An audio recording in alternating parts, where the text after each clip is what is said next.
Tallo Tallo, que vous inspire justement ce contexte permanent de tentative de déstabilisation? Qui en veut autant à cette transition? Et pourquoi?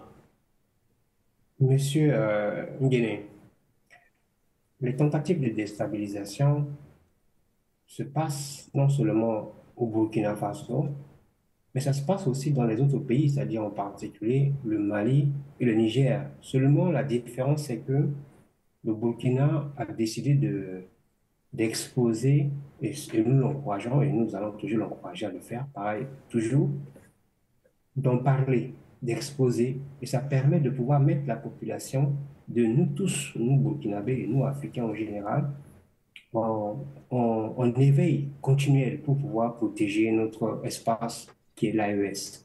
Mais au Mali, ça se passe. Donc, il y a quelques mois, on m'a dit des sources sûres qu'il y a aussi beaucoup de tentatives de déstabilisation du côté du Mali.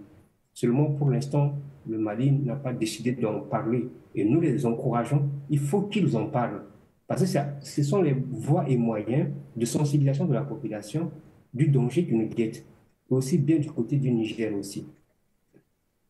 Qu'est-ce que cela traduit? Cela traduit déjà, premièrement, le contexte c'est quoi? C'est que nous connaissons, nous avons tous été témoins de ce qui s'est passé, nous avons été même des acteurs de ce qui s'est passé, qui continue à se passer dans l'AES, c'est-à-dire on cherche à tout faire pour nous maintenir dans la pauvreté au Mali, au Burkina, au Sénégal, comme dans les autres 14, les 11, puisque si on prend de côté les 3, on ajoute la RCA aussi les 4, il reste les 10 dans le pays là, qui parlent français, et dominé par la France.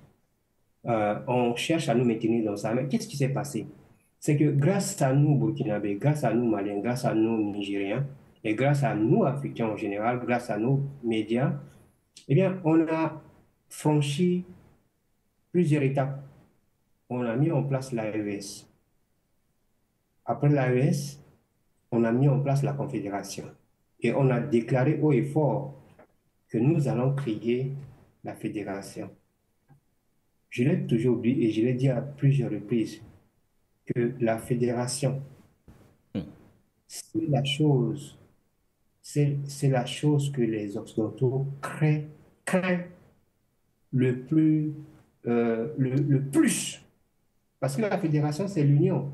Ce n'est pas l'union comme la CEDEAO, ce n'est pas l'union comme la CEMAC, ce n'est pas l'union comme la SADC ou la COMESA. C'est un État, un nouvel État qui va naître, un État puissant. Et cet État ne va pas seulement se contenter des 3 pays. Cet État qui va naître, on a déjà vu qu'il y a d'autres pays, d'autres États africains qui ont déjà fait la demande. Le Tchad avait fait la demande, on ne sait pas où ce qu'on en est avec, et on l'encourage toujours de continuer. On avait même entendu la Libye aurait fait la demande. On a beaucoup d'autres pays aussi qui ont fait la demande. D'autres attendent parce qu'il y a aussi la peur et on comprend quand on sait le degré de la violence. Voilà. Donc, et si on revenait, Tallo, sur la tentative de déstabilisation en elle-même? Mais c'est de là où j'en viens. Oui. Saint-Jean, quand je dis Saint-Jean, je parle de nos bourreaux, que tout le monde connaît, l'Occidentaux en particulier. Ils sont décidés, coûte que coûte, à utiliser tous les moyens qui sont à leur disposition pour que la fédération n'ait pas lieu. On ne nous dit pas, mais nous pensons que, en fait, des fois on pense que c'est une petite chose. Non, le monde sera, c'est-à-dire qu'il y aura un bouleversement du monde, pas dans le sens négatif, péjoratif, mais positif, du monde. Avec l'avènement de cette fédération, on aura un grand État avec à peu près plus de 70 millions d'habitants, presque 2 millions de kilomètres carrés si on fait la somme, avec beaucoup de choses, avec ces richesses-là qu'on va mettre tous ensemble et qui va faire une puissance. Donc, on est prêt à tout. Donc, il faut déstabiliser. Et ce dont nous sommes en train de parler, eh bien, ça fait partie. D'où sont les 5 milliards? Vous pensez combien d'Africains peuvent détenir comme ça, à part Dangote? Je ne dis pas que Dangote, on le soupçonne, non, non, non. Donc, on ne pourra jamais faire ça. Je dis, combien peut disposer de 5 milliards comme ça, cash, sortir, donc, comme on le voit là, pour aller corrompre et faire un coup d'État. Qui est le propriétaire des francs CFA? La France. Rien à démontrer. Qui imprime non seulement le propriétaire, parce qu'on peut être le propriétaire et faire imprimer ailleurs, mais qui imprime les francs CFA? C'est la France. Oui. Donc maintenant... Comme si c'est la France qui imprime, comment les 5 milliards font-ils pour se retrouver entre les mains d'un individu? Exactement. Comment les 5 milliards ont fait pour apparaître dans les mains d'un seul individu? Donc, on a maintenant les billets, et ça m'étonnerait que ce soit des billets qu'on a essayé de voir des commerçants par-ci dans l'espace pour pouvoir prendre entre leurs mains pour essayer de dissimuler toute tentative de remonter à la surface. Je suis sûr qu'il y a de nouveaux billets qui ont été imprimés. Non, nos autorités, on ne leur apprend pas ce qu'ils savent faire. Ils vont voir les billets, ils vont voir les numéros sur les billets, ils vont analyser si c'est un nouveau billet qui a été imprimé récemment ou pas. Et cela vient nous dire que c'est aussi le lieu encore de reparler de la création de la nouvelle monnaie. Et tout ça, comme on le dit, on ne peut pas en ce moment créer une nouvelle monnaie, on ne peut pas créer une nouvelle monnaie quand on est en confédération parce que ça va impliquer beaucoup de alors pour vous, Talon, l'une des causes principales de cette tentative de déstabilisation est liée justement au fait que ces pays soient jusqu'ici assujettis, entre autres, à cette monnaie. Quel franc CFA? Le franc CFA, je ne dis pas, ce n'est pas l'une des causes. Le franc CFA, c'est un levier qui a permis de faire ce coup d'État-là. Un levier sur lequel on s'appuie justement. Pardon? Un levier sur lequel on s'appuie. Voilà, c'est un levier puissant sur lequel on s'appuie puisque c'est eux qui impriment la monnaie. Donc, c'est des papiers. On imprime ça et puis on vient, on donne et puis on réalise.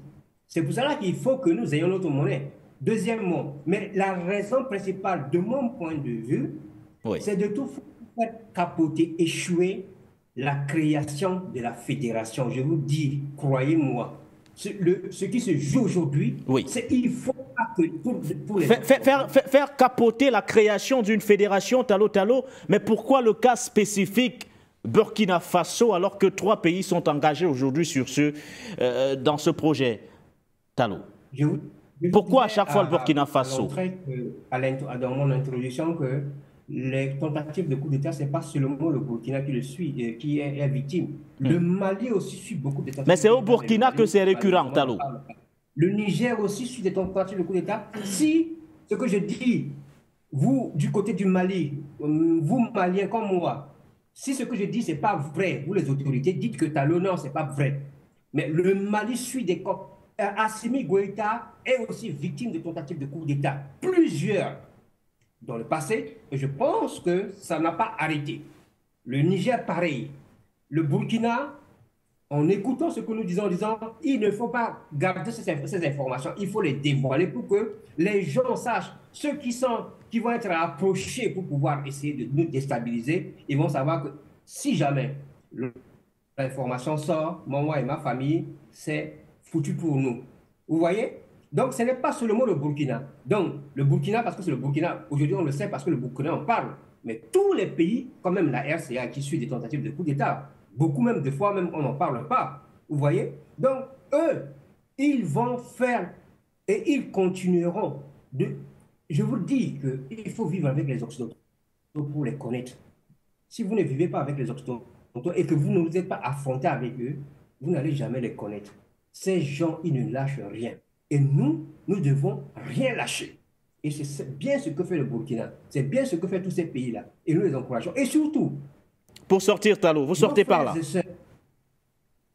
Nos frères et sœurs qui ont refusé d'être complices d'un massacre, parce qu'il s'agit de massacrer, de tuer, de nous ramener dans la pauvreté. Nous demandons à notre président Ibrahim Traoré de faire un geste spécial qui va encourager tous les autres à dénoncer.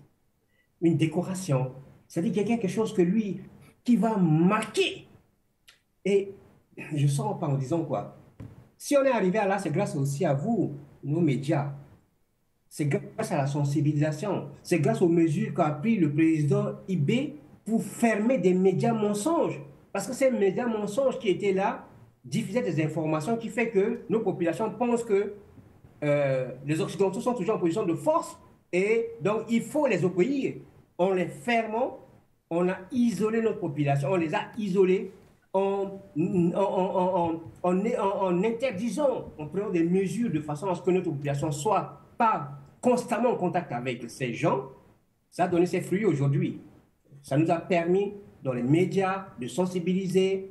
Nous, on n'est qu'au début. Imaginez, quand on leur dit de changer les contenus du programme scolaire, comme on l'a dit au président, imaginez vous changer. Nous allons changer tout le mindset d'abord de nos enfants qui naissent et qui grandissent pour que demain, ceux-là, ils soient des gens qu'on ne pourra jamais, jamais, jamais corrompre mentalement.